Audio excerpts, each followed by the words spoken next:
Tia TV yang berbahagia, saat ini berjumpa kembali dengan kami dalam acara Suara Konstitusi, kerjasama antara Mahkamah Konstitusi Republik Indonesia dengan DPD APHMK Jawa Tengah dan juga Universitas 11 Maret Surakarta. Dari Mangkunegaran Executive Lounge Pusdikat UNS Surakarta, kita akan berbincang-bincang dengan tema yang sudah kita persiapkan pada kesempatan kali ini adalah partai politik sebagai pilar demokrasi. Pemirsa Tia TV yang berbahagia, seperti yang kita ketahui bersama bahwa di Indonesia banyak sekali partai politik yang saat ini bisa diminati atau diikuti oleh seluruh masyarakat di Indonesia yang ingin mengungkapkan aspirasinya dan ingin mengembangkan pendidikan politiknya dalam partai politik. Namun seperti kita ketahui bersama juga di awal tahun 2015 kita dikejutkan dengan adanya berbagai kisruh internal partai politik pasca pemilihan presiden.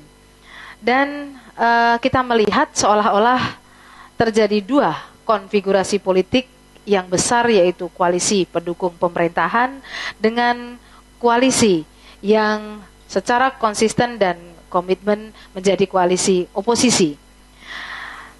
Nah, pemirsa Tia TV yang berbahagia, untuk berbincang-bincang persoalan kisruh internal tubuh partai politik, kesempatan kali ini kita akan menghadirkan Bapak Dr. Agus Riwanto, sarjana hukum, magister hukum. Beliau adalah pakar hukum politik dan beliau juga menjadi pemerhati dan praktisi juga. Beliau mantan ketua KPU di Kabupaten Sragen yang aktif mendalami persoalan-persoalan politik. Bagaimana kabar Pak Agus Riwanto kali ini? Terima kasih kehadirannya pada kesempatan kali ini. Dan selain Pak Agus Riwanto, hadir juga pada kesempatan kali ini adalah Ibu Maria Madalina, sarjana hukum, magister hukum. Bagaimana kabar kesempatan kali ini? Baik-baik Bu Suni, selamat menikmati acara Suara Konstitusi. Beliau adalah Ketua Bagian Hukum Tata Negara yang aktif juga mengamati persoalan-persoalan politik dan persoalan-persoalan partai politik.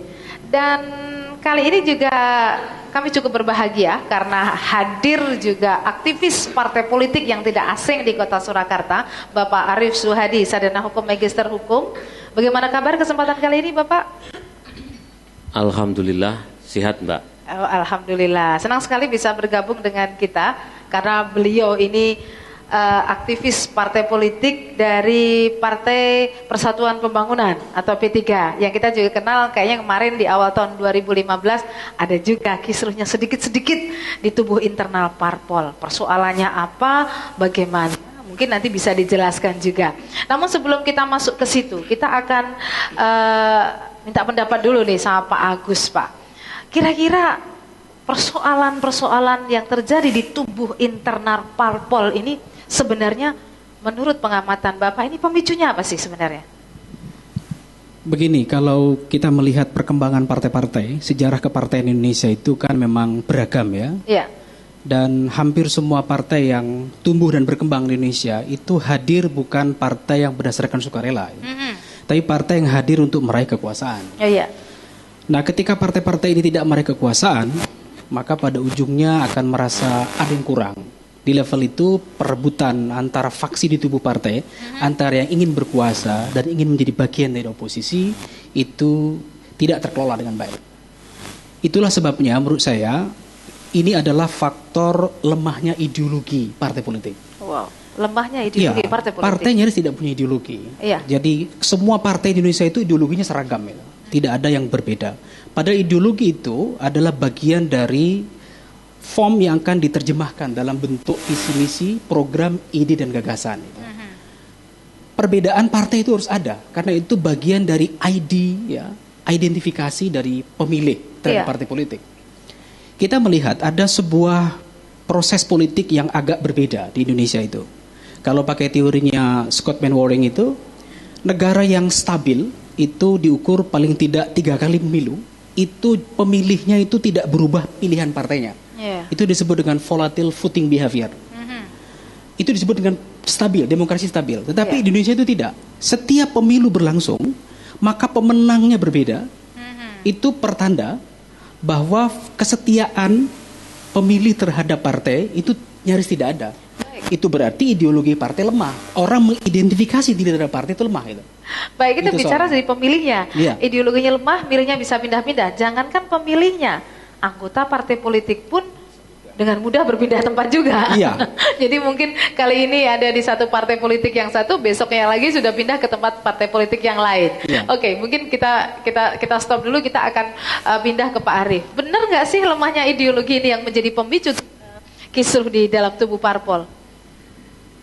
Kalau pendapat itu boleh-boleh saja, tapi prinsip menurut saya perpecahan itu banyak aspek, bisa internal maupun eksternal.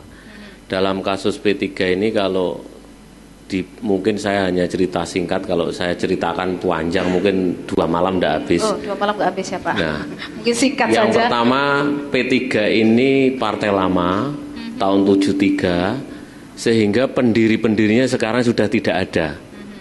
Sehingga semua orang, semua kader P3 itu merasa memiliki. Iya. Nah, karena semangat memiliki itulah timbul persoalan yang kalau tidak dikelola dengan baik menimbulkan konflik-konflik itu. Kalau pendirinya masih ada, saya yakin tidak mungkin terjadi perpecahan ini. Baik, mungkin stop dulu sampai Ya. di sini. Jadi pada prinsipnya kalau persoalan di P3 itu bukan persoalan lemahnya ideologi ya Pak? Sementara ini kalau di tubuh Menurut pendapat saya iya, tidak. itu bukan karena lemahnya ideologi. Berarti ini sementara pendapatnya Pak Arief. Nanti kita akan lanjutkan lagi sebenarnya persoalan apa yang ada di dalam tubuh P3 sehingga muncul kisruh di dalam internal tubuh partai.